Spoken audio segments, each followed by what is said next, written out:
want you to take a leap of faith. And when I say take a leap of faith, I want you to jump from that point to that point.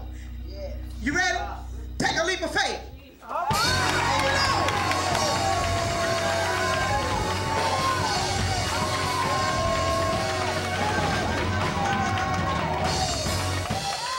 Can I help you some more?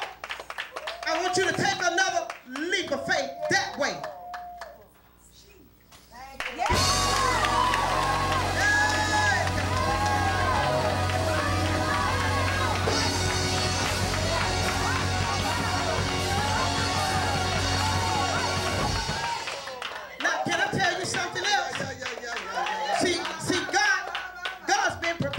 For ministry, but the enemy don't want you to take that leap of faith. So therefore, he wants you to keep you in the back where your mind be in this wonderment while the servant